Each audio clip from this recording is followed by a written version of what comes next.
Hi, my name is Jocelyn. I was taught how to use a computer, and I taught a computer how to load a web page faster.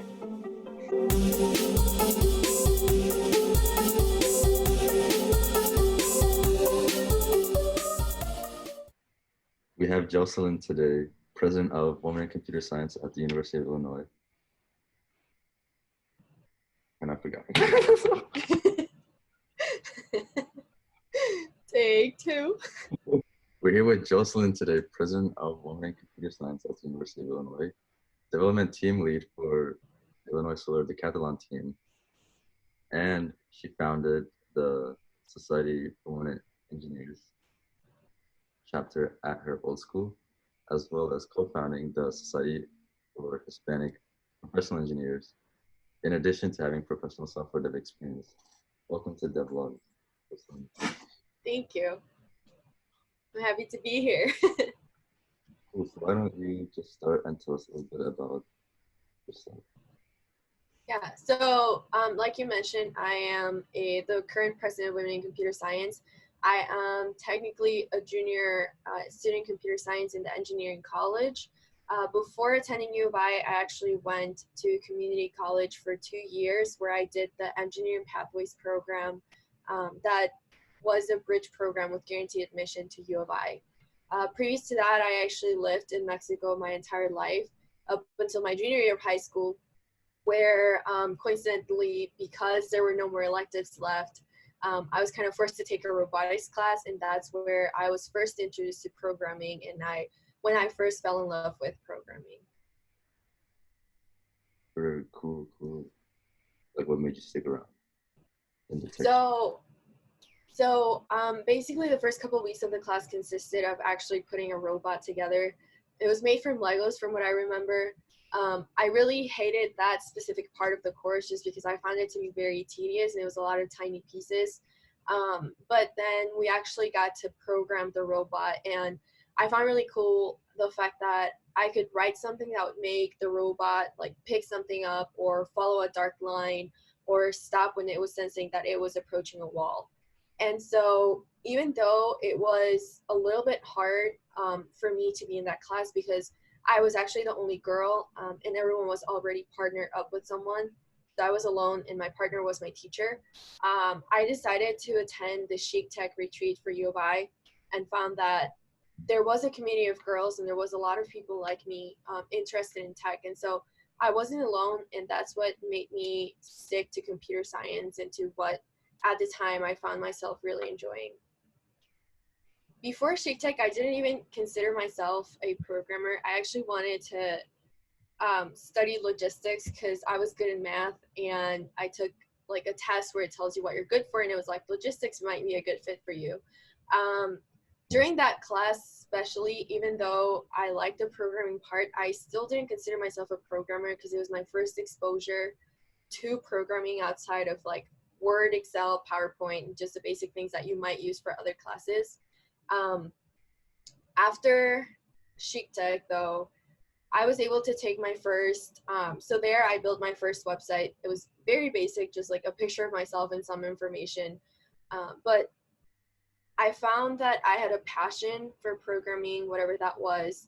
And I also found that I wasn't necessarily alone in this passion and like wanting to pursue computer science degree. There were a lot of other girls that were interested. And so that really shifted my interest towards computer science.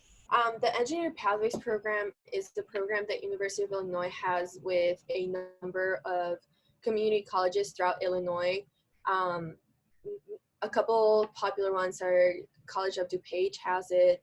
I personally took it at Wilbur Wright College, which was a city college of Chicago. And basically what it consists of is it encompasses all the engineering that Illinois offers. And while you're there, you take courses like your calc requirements, physics, chemistry, even English you can take. And if you maintain a certain GPA during those 2 years, then you are able to be guaranteed acceptance to U of I your third year of college. While you were at this community college working your way to transfer into U of I, you started an SWE affiliate and then co-started the SHPE. What inspired those decisions? So for SHIP, it was actually a project that everyone in the engineering pathways had, so that we started getting some leadership experience and just kind of like grew a sense of community for everyone else that was taking the engineering pathways program at the time. I really enjoyed doing that just because I was able to see that we brought every single engineer who either identified as Hispanic or supported Hispanics in engineering, um, like just build a community and work together. And I realized that there wasn't one for girls, and we didn't have enough girls at this SHIP chapter just because it was mostly guys, and it's mostly guys that you usually get for engineering associations, especially at a community college where it's smaller. So I felt really like I felt the need that I had to create something for other girls to feel like they're welcome there, like they belong there, just because a lot of diversity has to do with representation. And so it is very discouraging to see that you're the only girl in the room, or you're the only girl interested in engineering or in computer science in general. So I really wanted to bring everyone together and just be like, hey, we're here, we're strong, and we're getting through this together. Like, we can all do this. That's so dope.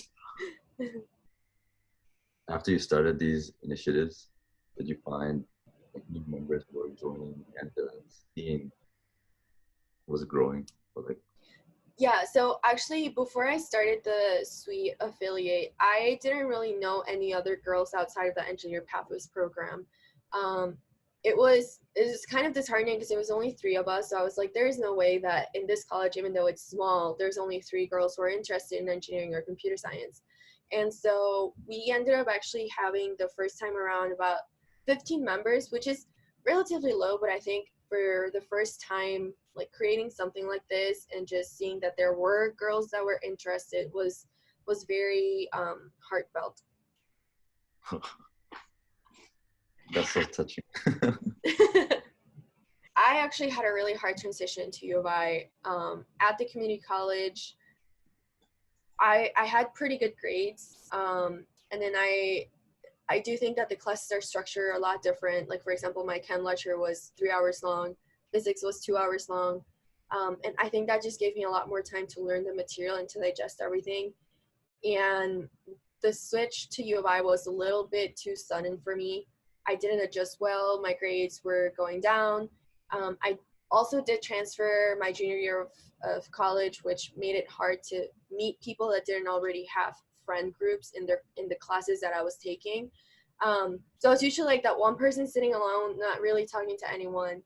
And that also just made it really hard for me. So I knew that if I wanted to succeed, I had to go out of my way to find people I could connect with, to find a community, just basically find any like a human connection that I could make at U of I.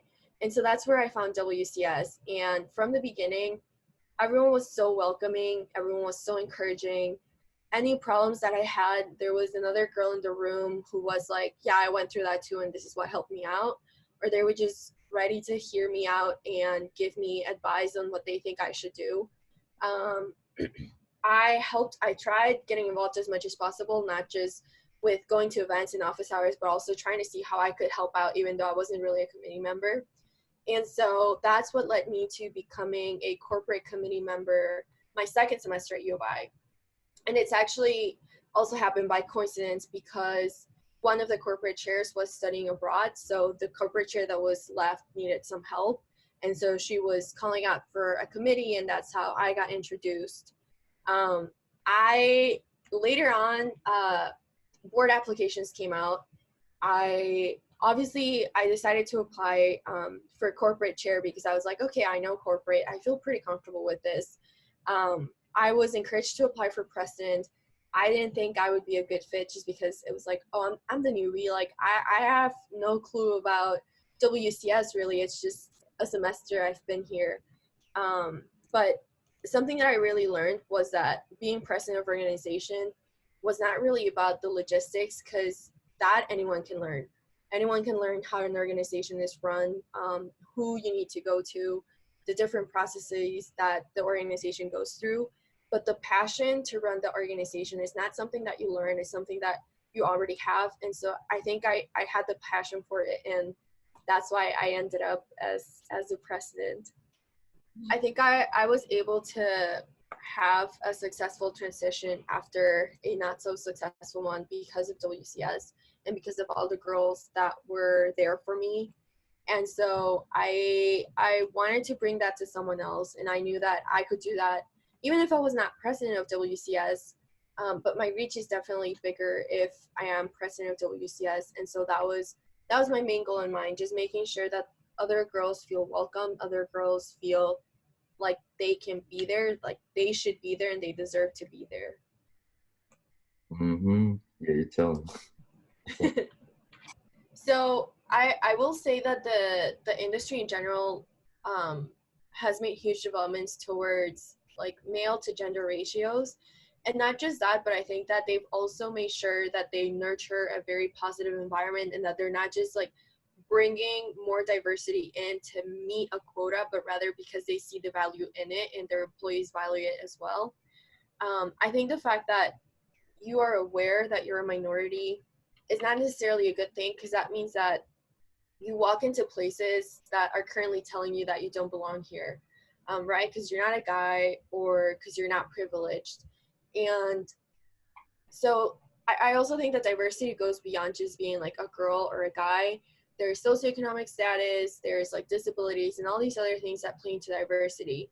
And I think that the only way we can fight diversity is with courage and not being afraid of being the only person in the room or one out of the two people in the room that look like you, because then it just turns into a vicious cycle, right? If there is no people to hire from these underrepresented diversities, then that means that diversity won't get better. And so I would just say that if there's something that you love, if there's something that you like and you have a passion for, the fact that you're the only person in the room should never discourage you. If anything, it should encourage you even more, so that you start changing the numbers, not just for yourself, but for the next person after you who wants to do a CS degree and she's the only person in the room. Like now she has someone to look up to, and she'll be like, oh, but look, this person was able to do it, so I can do it as well. Yeah. And that's how you just start like a positive domino effect. Yeah, I like that so much. Thanks. I'm the only one doing this. Let me at least make it better so nobody else after me would have to be the only one doing this. Wow, great. What do you want to see in the future? So my main goal is to bring, like, with my life and my career and wherever I end up, whether that's Microsoft or a different company, something I want to do once I feel like I have the tools to do is I want to bring more girls, more Latina girls into computer science. But I want to first understand why it is that there isn't enough of us. I don't necessarily think it's because there's a lack of interest, but maybe there is a lack of support, or I know a lot of Latinos especially struggle with immigrant families who can't really support them through college, or who have to take care of their parents and things like that. And so what I really, the moment I am able to inspire one more girl at the very least to pursue a degree in engineering or in computer science, I'll feel like my career was fulfilled, it was successful, and I can move on to the next girl and the next girl. And so something that our professor always told me was pay it forward. So if someone does something good for you, pay it forward. If someone helped you get into college, pay it forward and help the next girl get into college. And I think that's something I definitely want to do for basically the rest of my life. I don't know if it'll become I'll I'll put together an organization or a scholarship fund or something of that matter. I still don't know what it will look like, but it's definitely something that I want to do. Something that I've always been really aware of is the impact that technology can have, both like positively and negatively. I think the amount of reach you can have with technology, the power you can have with technology is so big. that we still haven't explored everything. And so that's what's kept me motivated throughout my career, just because I know that I will be in a very impactful and powerful field, in something that I know that I can make things good out of, other than just writing code. There are already so many like helpful and useful algorithms for the greater community, for helping your community or helping the person next to you. And so I think that's something that has really motivated me. And that's also why I've wanted to found these organizations, just so that everyone else can see that we're engineers, we're computer scientists, we're here to make the world a better place beyond just like having a job and calling it a day. Like I've met people all across the board. Some people are like, yeah, I'm just here for a job. I don't really like the program. I was like, okay, yeah, respecting them. Surviving is important. But it's just hearing, oh, you're taking it and you're making it your own thing. Okay, what are you doing? Let me know. I think especially with programming, it's really easy to fall into, I'm just doing it for the money because it pays good and it pays the bills. So I do think it's oftentimes really easy to fall into that trap. You like actively have to find ways that you can make your own story within tech. I was curious. You described that mindset as a trap. Why did you choose trap as opposed to like it's very easy to fall into that mindset or illusion? So I didn't really know what it meant when people told you that you should never choose a career for the money that it pays.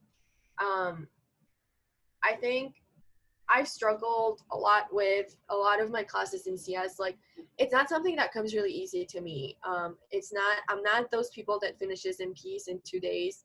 I'm those people that takes like 2 days to understand what I'm supposed to do for the MP. And so I noticed that even though I was struggling through those classes, I was in a way enjoying it. Like, I was not just miserable and hating my life and wishing I was doing something else. I think that's when I realized that that should just be the way it is with everything else. Like, you should not do it for the money, because chances are you're going to struggle, you're going to have hardships, you're going to have obstacles, and the only thing that's going to push you through those is your passion for whatever you're doing. Because if there is no passion, then you will have no courage to overcome something, other than maybe like having to pay your bills. But eventually that'll just get old, and you will need like an outside push for you to keep going forward. I would spend a lot of time thinking about, was my GPA like really too low? Because I didn't really, I didn't do a lot of homework. Okay, like my major GPA is barely above what it needs to be. I'd wonder like, how will this affect me in the future? Will employers look at this and be like, oh, this kid doesn't know how to, like he runs away from challenges or something, like, oh no.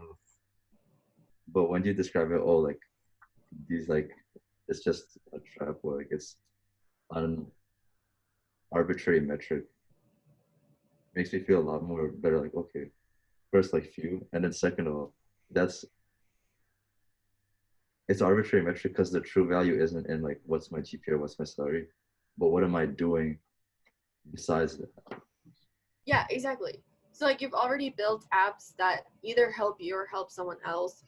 And so I think it's more about the impact rather than whether you graduate with a 4.0 GPA. What were some hard times from your journey as a developer? Yeah. So I think, like I mentioned, my biggest one has been being a minority, but at the same time, that was a blessing. It made me see that there's a lot that goes into how lucky I am to be where I am today. Um, it came with a lot of hard work, but it also came because I had a support system. I had a family. I had a family that could send me to college. And so that's what made me push through all the hard times. I knew that my family was making huge sacrifices throughout, like, just for moving to the US. There was a big sacrifice there, just because we left everything behind, my family behind, and we just moved to a whole different country. And I knew that I didn't like I wasn't just doing this for myself, but I was doing this for my family to make them proud and to tell them, hey, what you did was worth it. What we did was worth it.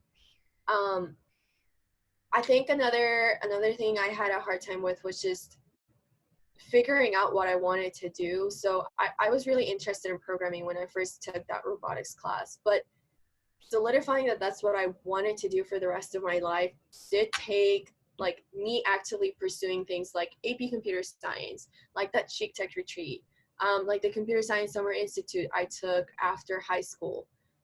So I think something I've been fairly good at was identifying what I needed a little bit more work on and polishing that. So I knew I liked programming, but I wasn't sure. So I just kept finding as many opportunities as possible to be sure that that's what I wanted to do. And then again, my transition to UI. So I think I have a thing with having hard transitions from one place to another, and that's also why I had to actively reach out to WCS and be like, I need to find someone because I am not going to be able to make it alone. That was actually my first internship that I was over at Microsoft. I was assigned to the Azure.com team. And so basically that's just a website that markets their Azure platform. We had a couple options for the projects that we could do. I believe one of them was like an API, and then the other one was making ACOM load faster whenever a user comes to it. And so the reason I really liked that project was because I really had to be in the user's perspective and not the development perspective. Just because there were so many improvements that we could have made development-wise, I'm sorry, but we still had to care about what the user sees, right? So if I can make a web page load really fast, but it doesn't look nice and it's really hard to navigate, then there's no point, right? Because a user is not going to be able to understand what's going on or to be interested in the web page. And I learned a lot from that experience. I was really proud to realize that I say we because I was in a pod with two other people. And so we were all working on this project together, but we were able to decrease the load times of different web pages throughout ACOM. We were using the Google developer tools to see how performance-wise how they were doing, and we're actually able to increase those, and it was just really cool to see. It was the first time that I actually sat in the user chair and not the developer chair, and that was also a huge kind of like learning gap that I had, just because we tend to think from our side only and just code-wise and how can I get this to run. At least for me, it was really hard to think outside of the box and be like, okay, but what would the user want to see? What would the user think? And so I think that was the most significant takeaway from my internship. What did that experience do for you again in terms of like your confidence, your interest? I think it was definitely a confidence booster. I was able to fight imposter syndrome a little bit better. I think so. For me, especially, every time I got something, it was really hard not to tell myself that it was pure luck, or they had this one spot left that no one else took, so they took me.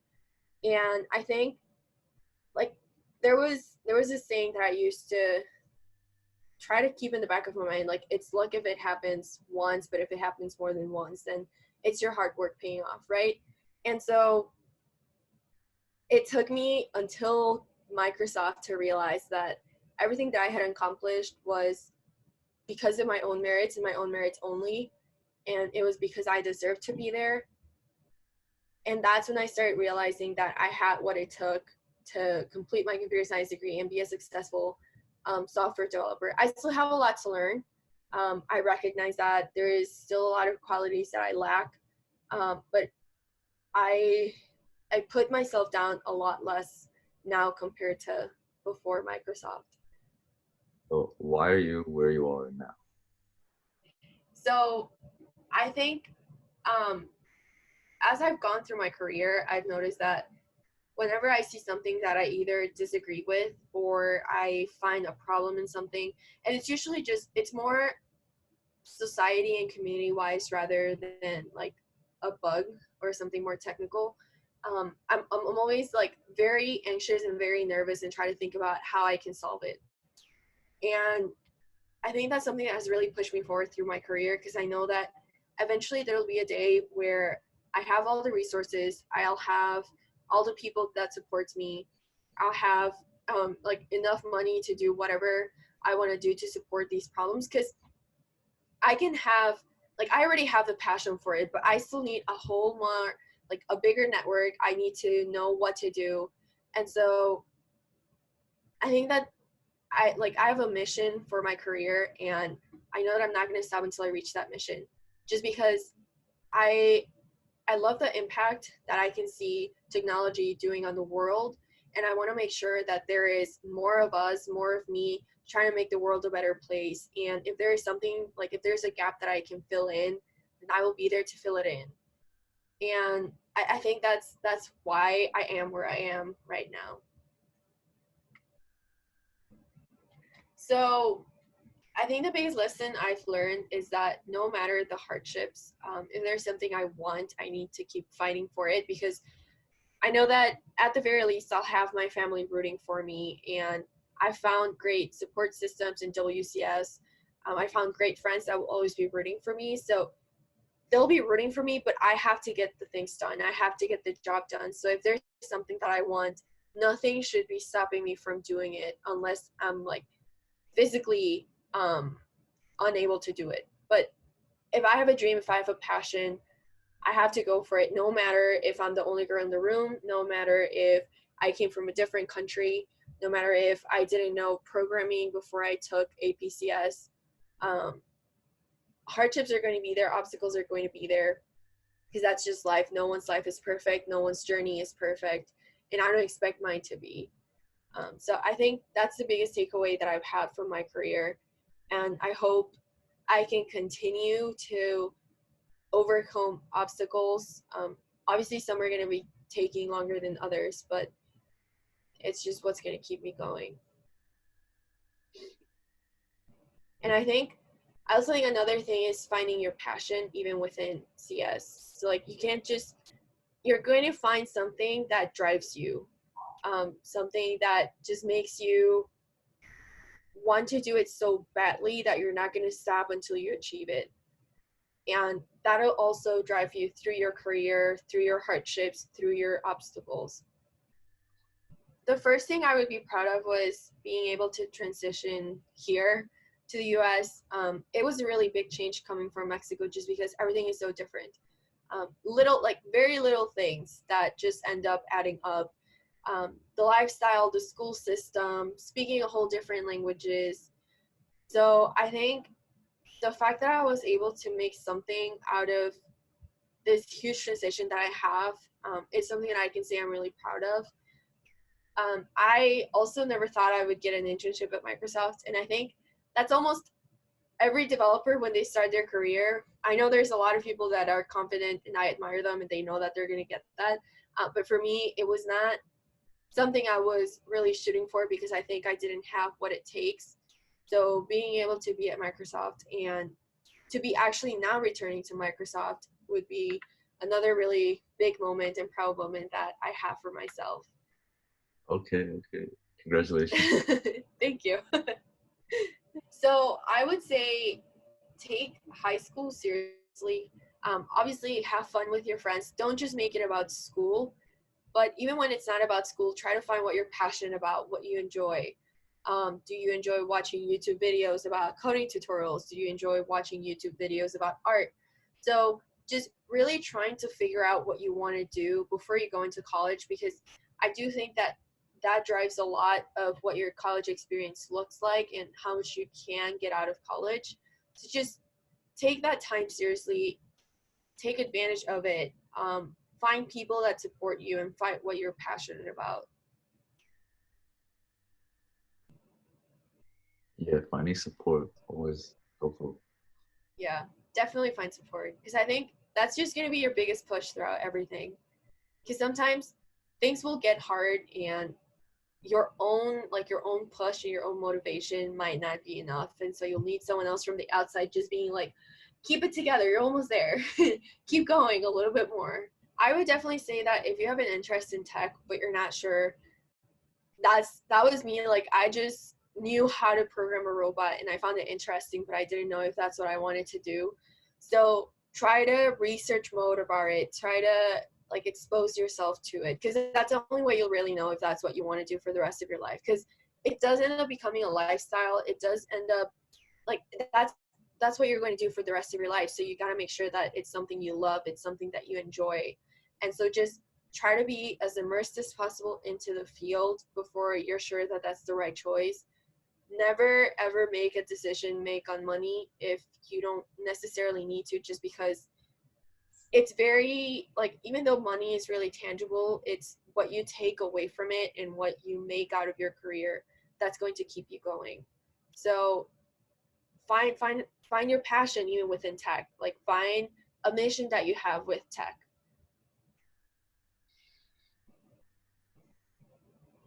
Any last words? Yes, I would say just keep pushing yourself. Not just if you're an engineer or in CS, things will get hard for everyone. I mean, I think everyone is having a hard time right now. So try to make something positive out of everything, even the negative moments. I think that's where we grow the most. That's where we learn the most, and that's also when you learn who's actually there for you. And that's going to be really important moving forward, because you'll know who is your actual support system versus who shows to be your support system but isn't really there for you. So just try to stay positive. It's okay to have hard times. Everyone has them. Thank you so much. Thank you. This was awesome. A little bit different, but awesome. Yeah, awesome is good.